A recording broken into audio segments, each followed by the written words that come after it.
Hi guys, today I want to talk about something a bit different, which is about how we can keep our room, our house tidy and organized without driving ourselves crazy. And the reason why I thought about this was when I was looking at those TV shows about organizing, cleaning your house, where a bunch of people would come in to tidy up, and I was thinking, okay, on that one day your house, your room seems perfect.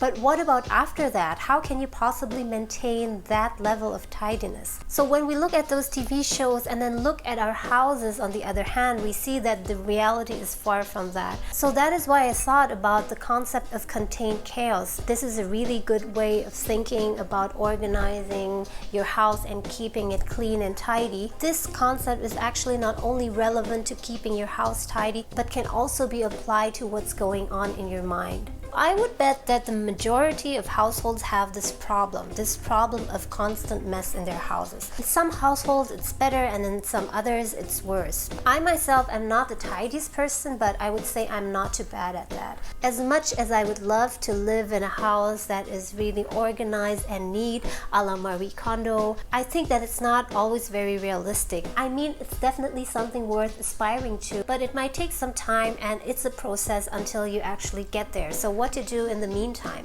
Instead of living in a mess, at least you can apply contained chaos. I have to admit that when I was a child, I had one of those tables that had a, what do you call it, like a flap.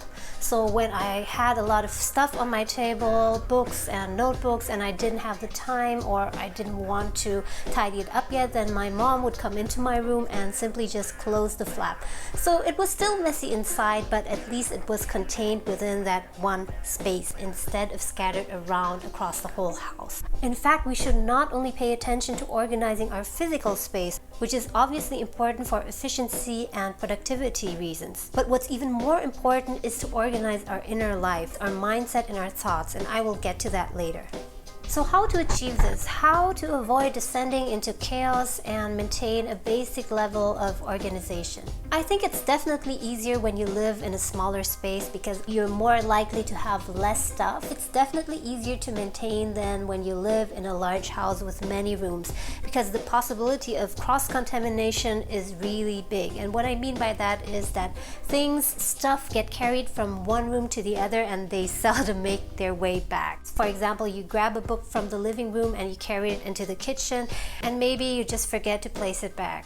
Or maybe you try on some shoes and you have that big mirror in the living room and then you carry your shoes into the living room and try stuff on there, and then the shoes somehow remain there for the next week. So in the end you have stuff from different rooms all over the place. So I think that the easiest way is to implement contained chaos, and this is especially suitable for people like me who don't like spending too much time organizing and tidying up. As much as I like to live in a space that is completely perfectly organized, I just know that that is simply not my priority and that I can live with a basic level of organization. So what is contained chaos? This doesn't mean that everything is in perfect order and totally organized, but it means that at least you bunch up certain items. This means that all your laundry go into one closet. This means that if you've grabbed several books from your bookshelf, you only put them on one pile instead of 5 piles all over the house. Also for girls, if you have a lot of makeup, keep everything in one place on one table instead of scattered around in the bathroom, in the living room, and so on. If you are one of the persons who like to take home a lot of brochures,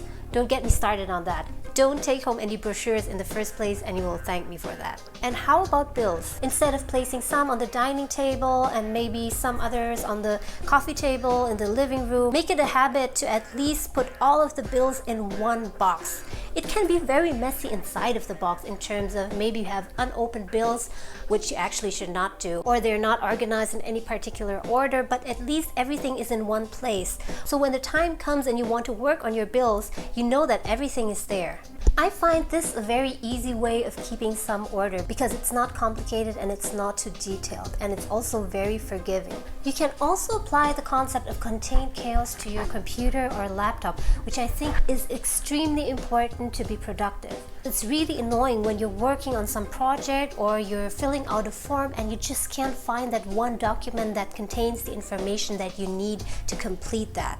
and it takes you hours and you waste a lot of time looking for it. So I see many people have a bunch of files, a bunch of stuff on their desktop and scattered around in their documents. And I understand that oftentimes you're just in a rush and you don't have time to put the right document into the right folder. So what you can do is at least apply contain chaos by putting documents that belong to a certain category into one folder.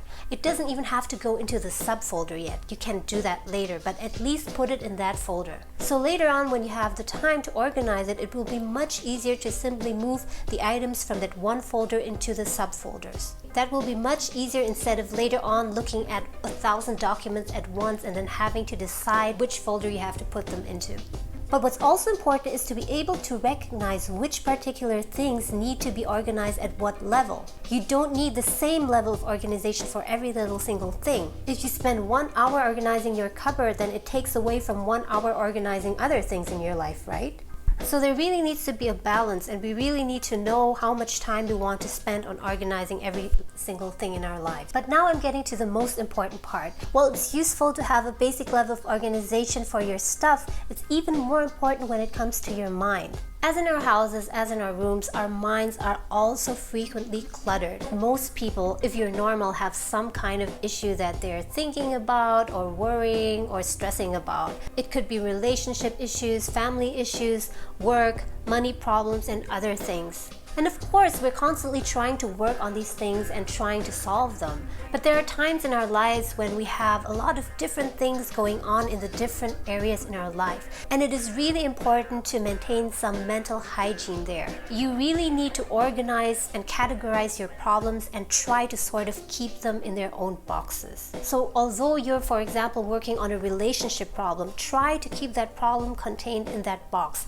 Don't let those problems cross-contaminate other areas of your life. So that means, for example, if you are currently having a problem with your girlfriend, boyfriend, or spouse, try to keep those problems contained in that one relationship box and try to not let it negatively affect other areas of your life like health, work, and other things. Because if you do this, if you're not careful, then it will quickly turn into a downward spiral. So try to apply the concept of contained chaos to your mind, and you will notice that you will be able to think much clearer. This means that, for example, you might be having money problems, but don't let that negatively affect your health. You can still work on your health. Or if you currently have a fight with someone in your family, don't let that affect your work, because if you let that affect your work, then you will have problems in your work too, and that in turn will affect your relationships negatively, and so on. You don't have to make it perfect. It's enough to just realize that this thing belongs into this box. So let me know what you think about tidying up. What is your basic level of organization that you need in your house to function well? Also, let me know your thoughts about contained chaos in the comments below. I hope you found this video useful and it provided you with some insights. If it did, then why not subscribe and also hit the little notification button so you'll get informed of any new videos. Thank you so much for watching, and I hope to see you again soon.